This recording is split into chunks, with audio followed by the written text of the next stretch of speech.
नमस्कार, मैं राजेंद्र कुमार त्रिवेदी।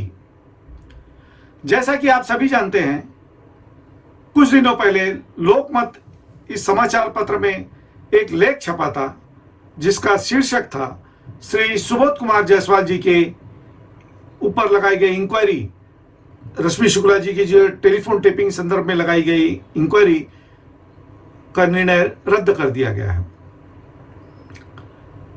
यह एक बहुत ही संवेदनशील बात है जिसके चलते मैं प्रतीक्षा कर रहा था कि कुछ बुद्धिजीवी लोग, कुछ सामाजिक संगठनाएं, पत्रकार मित्र, शासन प्रशासन या जुडिशरी इस बारे में अपनी प्रतिक्रिया देगी या इसका खंडन करेंगे। परंतु जब आप असंवेदनशील लोगों से इस तरह के आचरण की अपेक्षा करते हैं तो निराशाजनक ही परिणाम सामने आते हैं। अंततः कुछ दिनों की प्रतीक्षा के उपरांत मैं आज आपके समक्ष इस विषय को लेकर अपनी प्रतिक्रिया और अपने विचार आपके समक्ष रखना चाहूंगा।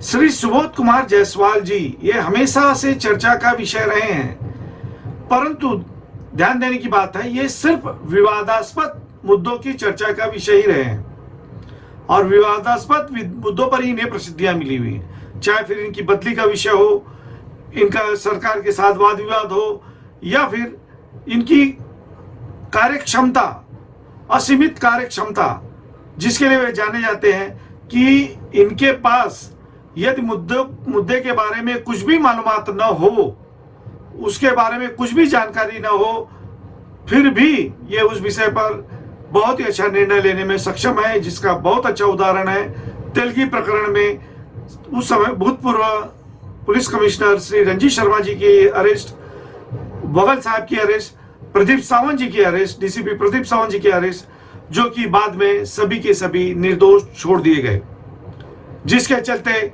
संबंधित न्यायालयों ने व सर्वोच्च न्यायालय ने श्री सुबोध कुमार जायसवाल जी की कार्यक्षमता के ऊपर प्रश्न चिन्ह लगाते हुए फटकार लगाई है और उसकी वजह से श्री सुबोध कुमार जायसवाल जी आज भी अपना मुंह छुपाते फिर रहे हैं।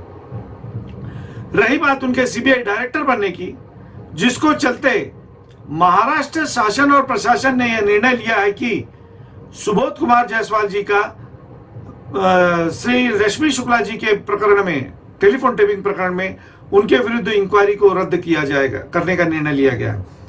यानी वो जो निर्णय लिया गया है मेरिट पर या लॉ के तहत न लेते हुए, उसे सिर्फ और सिर्फ वो सीबीआई के डायरेक्टर हो गए इसलिए लिया गया। अरे भाई, सुबोध कुमार जायसवाल जी भी मनुष्य प्राणी हैं, भारत के नागरिक हैं। ऐसी परिस्थिति में लॉ ऑफ रूल उनके ऊपर भी एप्लीकेबल है। लॉ ऑफ रूल जो यहां मैं बता देना चाहूंगा, इसके 3 आधार स्तंभ हैं: supremacy of law, equality before law, predominant of legal spirit. Supremacy of law के अंतर्गत सुप्रीमेसी लॉ जो है आर्बिट्री पावर को कहीं भी मान्यता नहीं देता है। वहीं इक्वलिटी बिफोर लॉ के तहत श्री सुबोध कुमार जी सीबीआई डायरेक्टर हो या कोई अदना भारत का नागरिक हो, सबके लिए कायदा बराबर है और कायदा के सामने सभी बराबर हैं। और प्रीडोमिनेंट ऑफ लीगल स्पिरिट, इसके लिए जुडिशरी हमारे जो अधिकार व कर्तव्यों का संरक्षण करने के लिए है, उसके बारे में कहा गया है।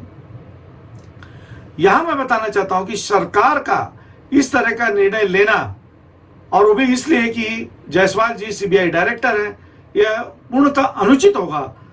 क्योंकि यहां तो यही दिख रहा है कि जैसा कि उस समाचार पत्र में कहा गया है, और उसे सत्य इसलिए मानना भी आवश्यक हो जाता है कि आज दिन तक सरकार ने उस समाचार का कोई भी खंडन नहीं किया है।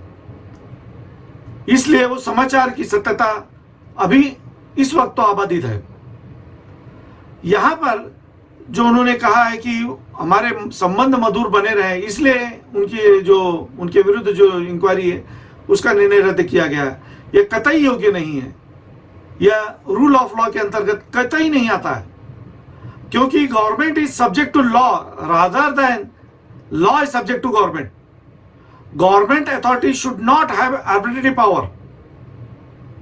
तो ऐसी परिस्थिति में इस तरह के निर्णय यदि सरकार या शासन प्रशासन या गवर्नमेंट लेता है तो वह और कुछ नहीं अपने विचार शक्ति का, क्योंकि सीबीआई का डायरेक्टर होना यानी वह मनुष्य को, पुरुष को महापुरुष नहीं बना देता. यहीं पर एक महिला जो अधिकारी रश्मि शुक्ला के लिए सरकार ने शासन में कोर्ट में गले फाड़ फाड़ कर चिल्लाए, और वहीं जायसवाल जी के बारे में तो सीबीआई डायरेक्टर है तो उनके अगेंस्ट में निर्णय लेने से उन्होंने मनाही कर दी. यह कतई रूल ऑफ लॉ के अंतर्गत नहीं आता, इक्वालिटी बिफोर लॉ के अंतर्गत नहीं आता है. इसलिए मेरी शासन प्रशासन से विनती है, या तो यह न्यूज गलत है तो उसका खंडन करें, और यदि ये न्यूज गलत नहीं है तो सर्वसामान्य व्यक्ति की तरह श्री जायसवाल जी के ऊपर भी कार्रवाई की जाए, वो भी इक्वलिटी बिफोर लॉ के अंतर्गत आते हैं. तथा प्रीडोमिनेंट ऑफ लीगल स्पिरिट के तहत मैं जुडिशरी को विनती करूंगा कि judiciary should take review of it, और उन्होंने इस बारे में कार्रवाई करना चाहिए. बस मैं यही अपने 2 शब्दों को पूर्ण विराम देता हूं. जय हिंद, जय महाराष्ट्र.